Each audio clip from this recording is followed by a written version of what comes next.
आज सभी लोगों का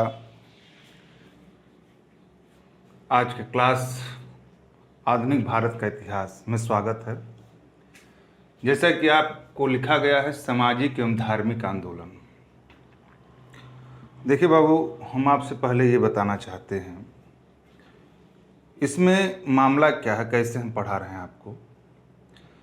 जैसे हम आधुनिक भारत का इतिहास लेकर चल रहे हैं और इसमें जो है सबसे इम्पोर्टेंट जो फैक्ट है, जो एक एक टॉपिक, जैसे मान लीजिए हमने आपसे कहा 1857 की क्रांति, उससे रिलेटिव फैक्ट, अन्य जन आंदोलन जो हुए थे उससे रिलेटिव फैक्ट, आधुनिक भारत की शिक्षा उससे रिलेटिव फैक्ट, ठीक है।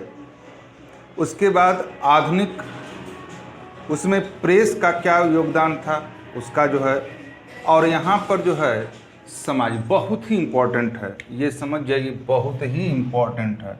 अगर हम इसकी बात करें सामाजिक एवं धार्मिक आंदोलन, देखिए कंपटीशन आने वाले समय में बहुत ही टफ होता जाएगा।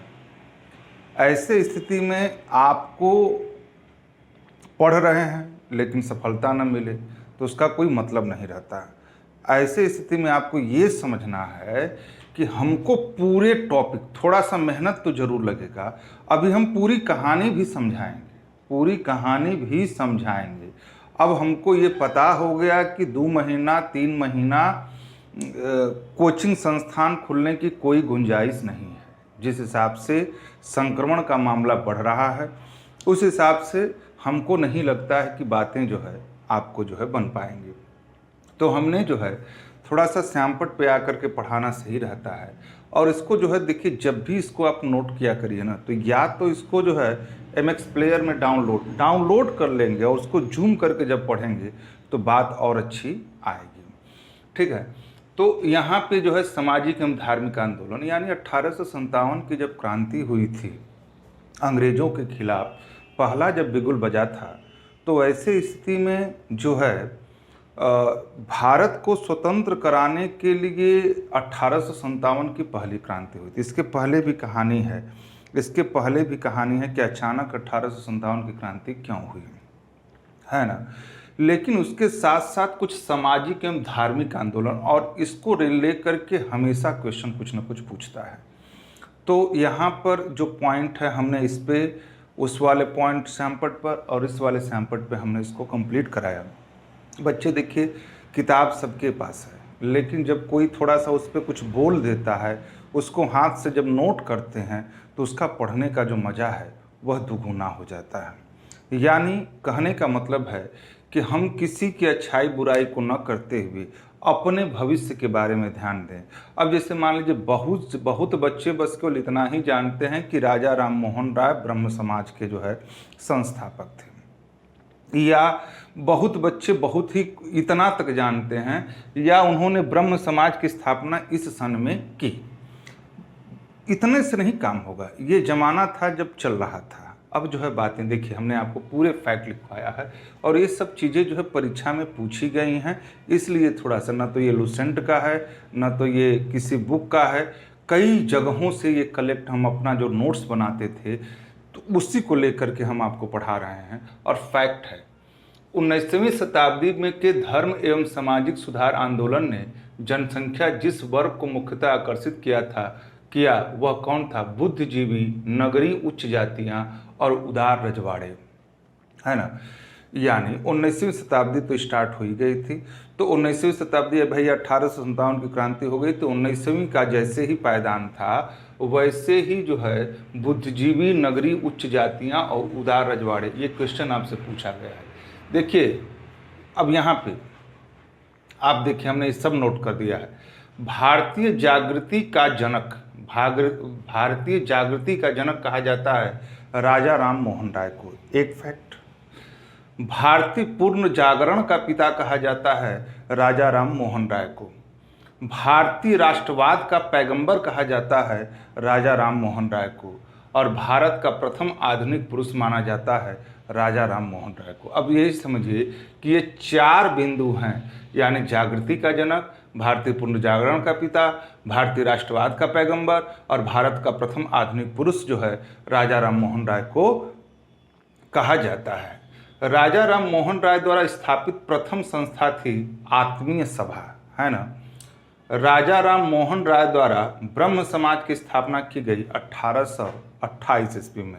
ये हमेशा पढ़ने का तरीका क्या होता है, इसको आप नोट बनाते जाइए और उसको सब एक बार पढ़िए, 2 बार पढ़िए, 3 बार पढ़िए। रिवीजन कंपटीशन का जीके जीएस का मतलब ही होता है कि रिवीजन इसमें बहुत इंपॉर्टेंट है। जितना आप रिवीजन करेंगे वो फैक्ट आपके दिमाग में उतना ही अस्थायी बना रहेगा, है ना। अच्छा, राजा राम मोहन राय की समाधि स्थल का है ब्रिस्टर, कहाँ पड़ता है, इंग्लैंड में, है ना। अब इसके बाद थोड़ा सा यहाँ पे देखिए, हो सकता है कि दिखाई ना दे रहा हो, थोड़ा सा हम कैमरा नीचे कर दे रहे हैं, है ना। यहाँ पर देखें ये पॉइंट, यहाँ पे देखें ब्रह्म समाज के बारे में सही कथन है। अब देखिए ये क्वेश्चन ऐसे भी पूछा गया है कि ब्रह्म समाज के बारे में सही कथन है, इसने मूर्ति पूजा का विरोध किया, धार्मिक ग्रंथों की व्याख्या के लिए इसने पुरोहित वर्ग को क्या अस्वीकार किया। फिर 19वीं शताब्दी के उत्तरार्ध में नव हिंदूवाद के सर्वश्रेष्ठ प्रतिनिधि थे। तो 19वीं शताब्दी के उत्तरार्ध में नव हिंदूवाद के सर्वश्रेष्ठ प्रतिनिधि थे स्वामी विवेकानंद, है ना। तो इतनी बातें आपको हो चुकी हैं। आगे देखें, आगे जो पॉइंट है, आगे आप देखें इधर, यहाँ पे हम कैमरा लगाते हैं ये पॉइंट, ठीक है। यहाँ पे जो है थोड़ा सा और नीचे कर लेते हैं, ये हुआ, ठीक है। अब यहाँ देखें, थोड़ा सा भाई रोचकता नहीं है, रोचकता का मतलब होता है ये फैक्ट हैं, इनको आप याद रखना है। सामाजिक एवं धार्मिक आंदोलन में ये चीज़ आपको याद रखनी है। विवेकानंद शिकागो में आयोजित पार्लियामेंट ऑफ वर्ल्ड्स रिलीजियस में भाग लिया था 1893 ईस्वी में। ये आपको कई बार क्वेश्चन आपसे पूछा गया है। प्रख्यात समाज सुधारक जिसने ज्ञान योग, कर्म योग तथा राजयोग नामक पुस्तक लिखी स्वामी विवेकानंद ने, है ना। अब यहाँ पे हमने देखिए एक फैक्ट को हमने ऐसे लिखा है सही सुमेलित है ना। अब जैसे राजा राम मोहन राय किस ब्रह्म समाज, स्वामी दयानंद सरस्वती आर्य समाज, स्वामी विवेकानंद रामकृष्ण परमहंस, महादेव गोविंद रनाडे प्रार्थना समाज, थियोसफिकल सोसाइटी एनी बेसेंट, प्रार्थना समाज डॉक्टर आत्माराम पांडुरंग, राधा स्वामी सत्संग तुलसीदास, सत्य शोधक समाज ज्योतिबा फूले, तत्वबोधनी सभा देवेंद्रनाथ टैगोर, है ना। तो ये सब चीज़ें आपको जो है एक बार नोट्स बना करके लिख लेना है। जैसे यूपी स्पेशल का आपने लिखा वैसे ही आपको थोड़ा सा यहाँ पे नीचे कर दें, ताकि आपको, कुछ बच्चों की शिकायत होती है कि सर दिखाई नहीं देता, तो हम थोड़ा सा यहाँ पे और कर लेते हैं। यहाँ पे है the servants of India society, रट डालिए, the servants of India society Gopal Krishna Gokhale, Lokhitwadi Gopal Hari Deshmukh, ठीक है, Bahujan Samaj Mukundrao Patil, Mohammedan Anglo Oriental college Aligarh sir Syed Ahmad Khan. तो इतनी चीज़ें बहुत हैं बाबू, हम आपसे पहले भी कह रहे हैं, सबसे विनती कर रहे हैं कि वो अब ज़माना नहीं है। जब भी आपको कंपटीशन फाइट करना होगा तो पहले ही रणनीति आपको बनानी होगी, बहुत ही डिटेल पढ़ना होगा, है ना, बहुत ही डिटेल पढ़ना होगा। इसके बाद हम आगे देखें, आगे थोड़ा सा यहाँ इधर दिखाएं, तो ये जो कैमरा लगा है यहाँ पे थोड़ा सा यहाँ पे दिखा दें, ठीक है। अब देखें, एक बार फिर देखते हैं। स्वामी विवेकानंद ने रामकृष्ण मिशन की स्थापना की थी 1897 ईस्वी में, ठीक है। शारदा मणि, ये हम लोग को पूछा गया था क्वेश्चन, जो है हम लोगों से पूछा गया था। शारदा मणि थी रामकृष्ण परमहंस की पत्नी। आर्य समाज की स्थापना हुई 1875 ईस्वी में। वेदों के पुनरुत्थान का श्रेय है स्वामी दयानंद सरस्वती। सत्यार्थ प्रकाश की रचना की स्वामी दयानंद सरस्वती ने, और इनकी पवित्र पुस्तक है कौन? आर्य समाज की, इसी से मत से है। ठीक है। अच्छा शासन स्वशासन का स्थापन नहीं है, कहा था किसने? स्वामी दयानंद सरस्वती ने। स्वामी दयानंद क्या सरस्वती ने कहा था। थोड़ा सा यहाँ पे देखें, और एक पॉइंट यहाँ पे आ जाएगा, यहाँ पे ये पॉइंट है।